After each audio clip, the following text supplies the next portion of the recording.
வியனாசு தமிழ் தேச கல்லூரி பேச்சு தலைவர் அரசி தங்கராசு காவிரி தாய்ப்பட்டி வேளாண் உழவர் பெறுவோம்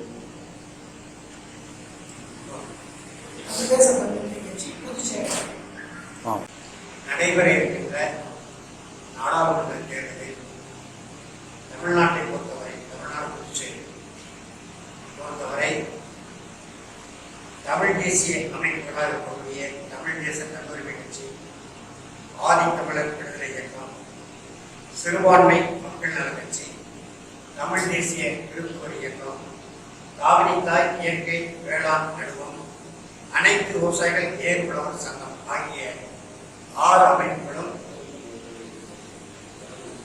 பொதுமக்கள் இயக்கம்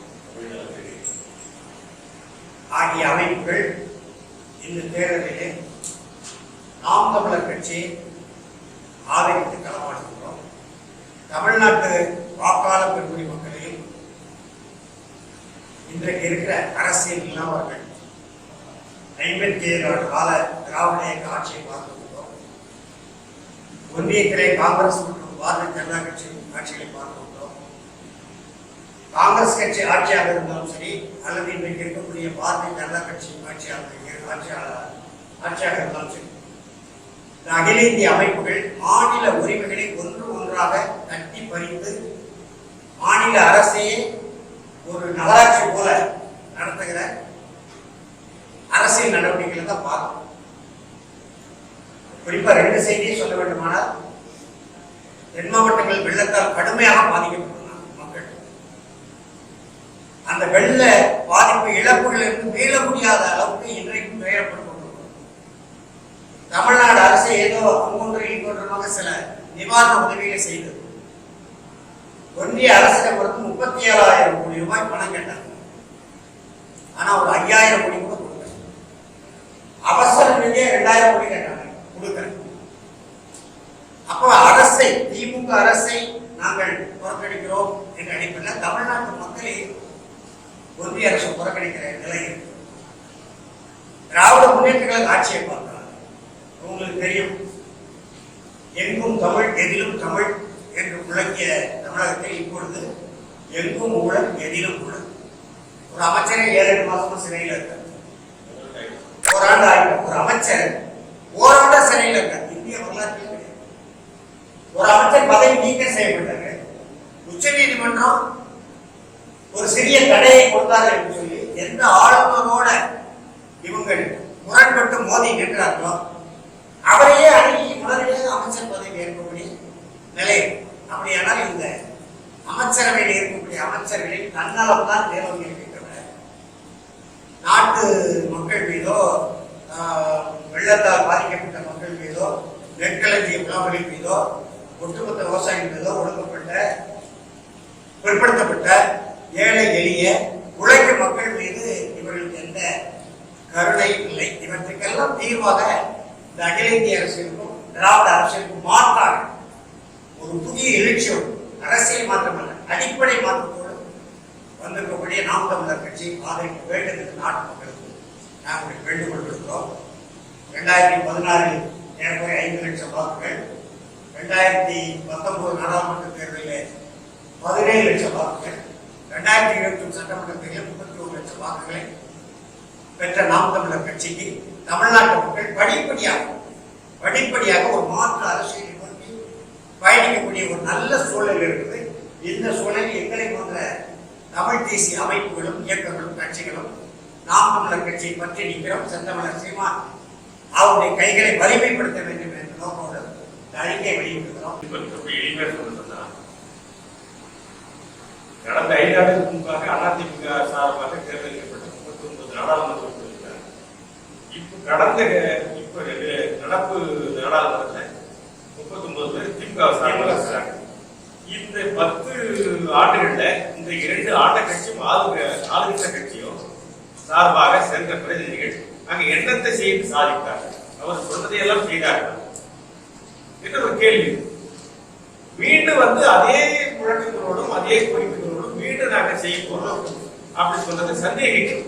எங்கேயாவது நடுவர் அரசுகிட்ட தமிழ்நாட்டுக்கு உரிமையை வலியுறுத்தி இந்த திட்டங்களை இல்ல இந்த சட்டங்களை நாங்கள் எடுத்திருக்கிறோம், இதில் வென்றெடுத்திருக்கிறோம் அப்ப இவர்களுக்கு வெளியீட்டு சொல்றது ஒன்று கூட இல்லை. அது விளைவுதான் இன்றைக்கு அவர் திமுகவை சேர்ந்த வேட்பாளர்கள் அல்லது அமைச்சர்கள் செல்கின்ற போது அனைத்து தொகுதிகளிலும் மக்கள் விரட்டி அடிக்கிறது இங்க கண்கூட அமைச்சர் நேரு மகனிலிருந்து தமிழச்சி தங்கவாடியிலிருந்து மரியாதைக்குரிய கனிமொழியிலிருந்து எல்லாரும் அவங்க செல்லுகின்ற இடங்கள்லாம் மக்களுக்கு எதிர்ப்பு பார்ப்பாங்க முதல் முறையாக. அப்போ விடியலை தேர்வு சொல்லி வந்த இந்த திராவிட மாடல் அரசுல கடந்த 3 ஆண்டுகள்ல எதையுமே நடுவர் அரசோடு போராடி பெற்றதாக வரலாறு இல்லை. ஆனா மக்கள் கேட்காத திட்டங்களையும் மக்கள் கேட்காத சலுகைகளையும் இவர் கொடுத்து விட்டு அதை சாதனையாக கொண்டாடுறாரு. நீங்க 2 பேரும் வந்து இவருக்கு குறை அவருக்கு சுட்டி காட்டுற அவருக்கு குறை சுட்டி காட்டுறாங்க தவிர என்ன செய்திருக்கிற சாதனை சொல்லி கேட்கறது அவங்ககிட்ட எதுவுமே இல்லை. என்ன செய்ய போறது உறுதியா சொல்றது இல்லை. இவர் வந்து சில அறிக்கைகள் நீங்க வெளியிடுறாங்க. பெட்ரோல் விலை குறைப்போம், நீட் தேர்வு விளக்கம், விளக்கம்னு வரிசையா தமிழ்நாடு முதலமைச்சராக இருக்கிறது இந்தியாவுடைய பிரதமரை நினைத்துக் கொண்டு அறிக்கை விடுறாரு. ஆனா தமிழ்நாடு அரசு சார்பாக திமுக சார்பாக வெளியிட்டிருக்கிற இந்த தேர்தல் அறிக்கையை நடுவர் அரசியல எதிர்பார்த்து கொண்டிருக்கிற ஒரு கூட்டணி தலைமையா இருக்கிற காங்கிரஸ் அங்கீகரிக்குதா சொல்றதல்ல. காங்கிரஸ் வந்து புள்ளி வச்சாக்க பாரதிய கட்சி போட போடுறது. அதுதான் மறைமுகமா திராவிட கட்சிகள் வந்து போட்டி போட்டு அதிமுக திமுகவும் ஆதரவு தெரிவிக்கிறாங்க நான் சந்தேகம். அதனால நடுவர் அரசுல கேள்வி குடிமை பிடித்து கேள்வி கேட்பதற்கு சமூக நலனை மையப்படுத்தி சமூகத்தின் மீது கற்றுக்கொண்டு சமரசம் இல்லாமல் கேள்வி கேட்பதற்கு ஒரு உறுப்பினர் கூட இல்லை. அதை நாம் தமிழ் கட்சி சேர்ந்த தம்பிமார்கள் நாடாளுமன்ற தேர்ந்தெடுத்தது போது நடுவர் அரசை வலியுறுத்துவாங்க, எடுத்துரைப்பாங்க, தமிழ்நாட்டுக்கான உரிமைகளை கேட்டு பெறுவார்கள் என்ற நம்பிக்கை எங்களுக்கு இருக்குது. அதனால நாம் தமிழ் கட்சி நான் பாதிக்கிறேன். ஏன்னா கடந்த காலங்களில் 2 கூட்டணியுமே ஏமாற்றிருக்கிறார், மக்கள் ஏமாற்றிருக்கிறார். ஆக புதியவர்களுக்கு வாய்ப்பு கொடுப்பது மக்கள் நினைக்கிறாங்க. அதுக்கு நாங்கள் மக்கள் மனதில் சேர்ந்து நாங்கள் ஆதரவு. இதுதான் அரசுமே மக்கள் ஏமாற்றிருக்காங்கன்னு சொல்றாங்க. அப்பதான் 80% ஓட்டு வந்து மக்கள் அந்த கட்சிகளுக்கு உங்களுக்கு தெரியாதா? மக்களை ஏமாற்றுகிறார்கள் சொல்றாங்க இல்லையா, சொல்றீங்க இல்லையா, மக்கள் எப்படி ஆதரிக்கிறாங்க அப்படின்னு தேர்தலுக்கு முன்னாடி முடிவு செய்யப்படும். அவங்க கணித சின்னத்துல அல்லது காசு கொடுக்காம கூட்டணி இல்லாம பதிலுக்கு சொல்லுங்க நாம் கட்சி மாதிரி அன்றைக்கு மக்கள் யார் ஆதரிக்க தெரியும். பணம் கொடுக்க மாட்டேன் சொல்ல சொல்ல குறியீடு சொல்லுங்க. பாரதிய ஜனதா கட்சி கூட்டணியாக இருக்கட்டும், திமுக தலைமையிலான கூட்டணியாக இருக்கட்டும், சொல்ல சொல்லுங்க. இது கடந்த நாடாளுமன்ற தேர்தலில் எங்க என் தொகுதி நானே கனிமொழி ஆதரி. சரி, ஒரு மாபெரும் தலைவருடைய மகன்.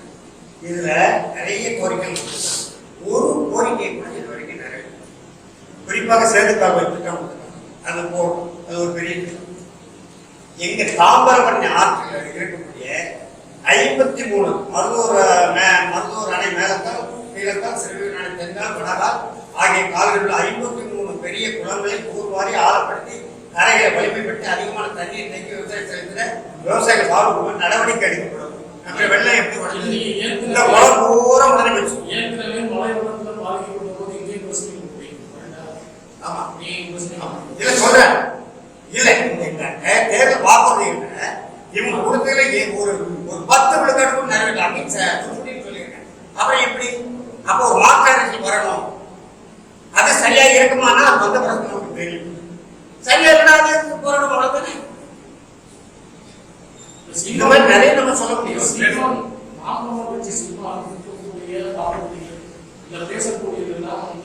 நம்முடைய நாட்டுக்கு அது சாத்தியமா சாத்தியம் இல்லை என்பது தேவையா தேவையில்லை. ஊழலை ஒழிக்க வேண்டும். அதிமுக ஊழல், திமுக ஊழல் நம்ம பார்க்கிறோம், உங்களுக்கு தெரியாது இல்லை. அது ஒழிக்கணும் ஒழிக்க வேண்டாமா? தேவையா தேவையில்லை. சாத்தியமா சாத்தியமில்லை. இரண்டாவது தேவையின் அடிப்படையில் திராவிட அரசியல் வரணும், தமிழ் தேசிய அரசியல் வரணும், தமிழ் உணர்வு அரசியல் வரணும், தமிழ் மொழி மீது, இனத்தின் மீது, நாட்டின் மீது பற்றுள்ள அரசு வரணும்னு சொல்லுவாங்க. இப்ப முதலமைச்சர் மாற்று முதலமைச்சர் தமிழை பற்றி ஒரு 10 நாட்கள் மிக சிறப்பாக பேசினாரு. ஊடகத்தில் தலைப்பு செய்தியா வருது. அடுத்த நாளே ஒரு அரசாணை வருது. 10ஆம் வகுப்பு பொதுத் தேர்வில் சிறுபான்மையினருக்கு தமிழ் கட்டாயம் இல்லை. இது அப்ப ஆட்சி மொழி சட்டம் 1957 பிறந்தவர் காமராஜர் காலத்தில் போடப்பட்ட ஆட்சி மொழி சட்டம் இருக்கு. தமிழ் கட்டாய பாடம், அதாவது ஆங்கில வழி பள்ளிக்கூடங்களில் தமிழ் மொழி கட்டாய பாடம் இருக்கு. அப்ப 10ஆம் வகுப்பு பொதுத் தேர்வு நீங்க தமிழ் தேர்வு எழுத வேண்டியது இல்லைன்னு சொன்னா இது தமிழை வளர்க்கிறதா இல்ல அழிக்கிறதா? சரி, 2006 உயர் நீதிமன்ற மொழியாக தமிழ் வரணும் ஐயா கலைஞரை தீர்மானம் பண்ணாரு. அன்றைக்கு கலைஞர் ஆட்சி ஆதரவு தான் ஆட்சியே இருந்தது. அவங்க கிட்ட போச்சு. இன்னைய வரைக்கும் என்னாச்சு? இப்ப 2 காங்கிரஸ் கட்சி திமுக கட்சி கூட்டணி இருக்கு. கர்நாடகத்தில் மேகதாது அணையை கட்டுங்கார் ஒரே மேடையில் இருக்கிற சிவகுமார், நம்ம மாநில முதலமைச்சர் நிற்கிறார். அணை மேடையில சிவகுமார் நிற்கிறார், நீர்வளத்துறை அமைச்சர். அவர் மேகதாது அணை கட்டியே தீர்மானிக்கிறாரு. இதுக்கு என்ன தீர்வு சொல்ல முடியும்? செல்வபிரந்தைய தம்பி சொல்லுவாரா?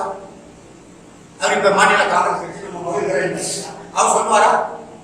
அகில இந்திய கட்சி தானே. பெங்களூர்ல போய் என் தம்பி செல்வபிரந்தை ஒரு 100 பேரை கூட்டிட்டு போய் பெங்களூர்ல மேகதாது அணைக்கு எதிராக ஒரு ஆர்ப்பாட்டம், சின்ன ஆர்ப்பாட்டம் நடந்துட்டு வந்திருக்கோம். நானே போய் மாவட்டம் தமிழ்நாடு கூட பண்ணிடுவாரு. ஒரு சில தண்ணீர் கூட விட மாட்டேன். நான் கேட்கிறது இதெல்லாம் நீங்க சொன்னாலும் மக்களுக்காக இருந்தாலும் அரசியல்வாதிகளுக்காக இருந்தாலும் யார் 80% ஓட்டு இல்ல அதுதான் தம்பி. நீங்க அப்போ பணம் கொடுக்காம பணம் கொடுக்குறாங்க, பணம் கொடுக்காம அவங்க வந்து தேர்தல் கிளம்பணும். நீங்க தானே செய்தி எடுத்துக்காது. நீங்க தான் சொல்லணும் 4 கோடி ரூபாய் பிடிப்பட்டதுன்னு செய்தி போடுறாங்க. நயினார் நாகேந்திரனுடைய விடுதி மேலாளர் பிடிப்பட்டிருக்காரு, சொந்தக்காரர் பிடிப்பட்டிருக்காரு. அந்த விடுதியில இருந்து பணத்தை எடுத்து வந்திருக்காங்க. ஏன் பணம் இல்ல? திமுக சர்வீஸ் ஒவ்வொரு கட்சியும் அப்படிதான். ஏன் ஒருக்காரு எனக்கு நெருங்கிய நண்பர் தான் நயினார் நாகேந்திரன். எல்லாருக்கும் வெட்ட அந்த பணம் எங்கிருந்து பெறப்பட்டது, எந்த வங்கியில் எடுக்கப்பட்டது, அது தனியாக ஆட்சிக்கு கொண்டு வந்தாங்க. எல்லாம் இப்ப எல்லாம் நேற்று எல்லாத்துக்கும் காணொலி வச்சுட்டாங்கல்ல. தப்ப முடியாது யாருமே. அந்த பெட்டி யார் தூக்கிட்டு, எந்த கட்டடத்தில் தூக்கிட்டு வந்தாங்க, எந்த வங்கியில தூக்கிட்டு வந்தாங்க, எந்த கடையில தூக்கிட்டு வந்தாங்க. தம்பி 20,000 ரூபாய் நான் வங்கியில் எடுத்தோம்னா அந்த காசால எடுக்கப்பட்டதாக போட்டுட்டு 20,000 ரூபாய் இருக்கு எடுக்கலாம். இன்னொரு கைக்கு வாங்கிட்டு வாங்க. 20,000 ரூபாய் வங்கியில் எடுத்து ஒண்ணு 1,200 ரூபாய் சும்மா உங்களுக்கு பதவி பேப்பர்ல போடுறது சொல்லல. 1,100 ரூபாய் என் மனைவி பேர்ல வங்கியில் இருக்கு. அதை என் பேருக்கு மாற்றணும், மனைவி இறந்து போனான்னு சொன்னா நோட்ரிக்கு நீங்க சார்பு வாங்கிக்கோங்க. பிள்ளைகள் எங்க இருக்காங்க? 3 பேரும் வாரிசு சான்றிதழ் வாங்கிக்கோங்க. 3 பிள்ளைகளும் தஞ்சாவூர்ல ஒரு பிள்ளை இருக்கா, திருச்சியில் ஒரு பிள்ளை இருக்கா, சென்னையில் ஒரு பிள்ளை இருக்கா. இவங்க போக்குவரத்து செலவு எவ்வளவு ஆகும்? அன்றைக்கு அவங்க ஊதி என்னாச்சு? 1,100 ரூபாய் வங்கியில இருந்து மாற்றுவதற்கு இறப்பு சான்றிதழ் கொடுங்க. நான் தான் கணவன், இந்த ஆதார் அட்டை கொடுங்க, வங்கி மேலாளர் 10,000 செலவு பண்ண முடியும். ஏழை எளிய மக்களுக்கு வெறும் 1,100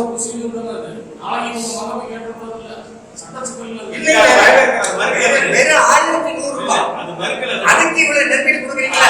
4 கோடி ரூபாய் இதுக்கெல்லாம் உள்ள கட்டுப்பாடு நீக்கிறீங்க. இந்த மாதிரி கொள்ளப்பா பணத்துக்கு முறைகேடா 4 கோடி கட்டு பாக்குறாங்க. சரி 3 கண்டெய்னர் பிடிச்சாங்கல்ல நம்ம தமிழ்ல அந்த கண்டெய்னர் எங்க இருக்கு? நாட்டு மக்களுக்கு ஒரு சட்டம், நாட்டை ஆளுகிறவர்களுக்கு வேறொரு சட்டம் இருக்கிறது. இந்த நாட்டு அபாய நிலையை இருக்குன்னு சொல்லுவாங்க. காசுக்கு அடிமை, கரிச்சோருக்கு அடிமை, மதுப்பாட்டிற்கு அடிமை. நம்முடைய மக்களை இதுக்கு அடிமைப்படுத்திட்டாங்க இந்த 50 ஆண்டு காலம். இதுல இருந்து ஒரு விடிவு. அப்ப 31 லட்சம் வாக்காளர் வாக்கு போட்டுக்கல. விடிவு வருமா? வரணும் போராடுறோம். 25 ஆண்டுகள் கழித்து வரட்டுமே. அந்த வர வேண்டும் என்கிற நோக்கம் தான் உங்களுக்கு. இந்த வீடியோ உங்களுக்கு பிடிச்சிருந்தா லைக் பண்ணுங்க, கமெண்ட் பண்ணுங்க, ஷேர் பண்ணுங்க, சப்ஸ்கிரைப் பண்ணுங்க.